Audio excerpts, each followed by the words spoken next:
அல்லு அர்ஜுனுக்கு டான்ஸ் ஆட சொல்லி கொடுத்ததே நான் தானே ஒரு பிரபல நடிகை சொல்லிக்கிட்டு இருக்காங்க. யாருன்னு பார்க்கலாமா? ஹலோ வியூவர்ஸ், நான் தான் உங்க களத்தூர் கண்ணம்மா. தெலுங்கு முன்னணி நடிகராக வலம் வந்துட்டு இருக்காரு தான் அல்லு அர்ஜுன். புஷ்பா மற்றும் புஷ்பா 2 படத்தின் மூலம் இந்தியா முழுவதும் பிரபலமாகிட்டாரு. இப்போ இயக்குனர் அட்லி இயக்கத்துல ஒரு புது படத்துல அல்லு அர்ஜுன் ஹீரோவா நடிச்சுக்கிட்டு இருக்காரு. இந்த படம் ஹாலிவுட் ரேஞ்சுக்கே பெத்த பட்ஜெட்ல எடுத்துக்கிட்டு இருக்காங்க. இந்த படத்துக்கு தீபிகா படுகோன் தான் ஹீரோயினியா நடிச்சிட்டு இருக்காங்க. இவங்க போதாதுன்னு இன்னும் 3 நடிகைகள் நடிக்க போறாங்கன்னு அரசல் புர்சலா பேசிக்கிட்டு இருக்காங்க.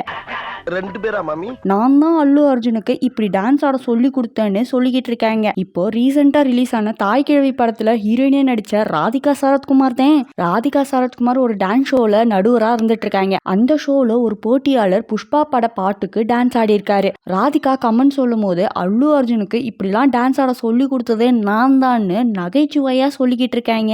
என்ன கதைனா, ரொம்ப நாளைக்கு முன்னாடி கீதா ஆர்ட்ஸ் தயாரிப்புல நடிக்கும் போது ஒரு குட்டி பையனை தூக்கின்னு ஓடணும்பா. அந்த குட்டி பையன் வேற யாரும் இல்ல, நம்ம அல்லு அர்ஜுன் தான். அப்போவே நான் தான் அவருக்கு இப்படிலாம் டான்ஸ் ஆடணும்னு சொல்லி கொடுத்தேன்னு நகைச்சுவையா சொல்லிட்டு இருந்த இந்த வார்த்தை தான் இப்போ சோசியல் மீடியால வைரஸ் மாதிரி பரவிக்கிட்டு இருக்கு. ஸோ இதை பத்தி நீங்க என்ன நினைக்கிறீங்கன்றத மறக்காம கமெண்ட் பாக்ஸ்ல கமெண்ட் பண்ணிட்டு போயிடுங்க. அப்படியே நம்மளோட சேனலை லைக் பண்ணுங்க, ஷேர் பண்ணுங்க, சப்ஸ்கிரைப் பண்ணுங்க.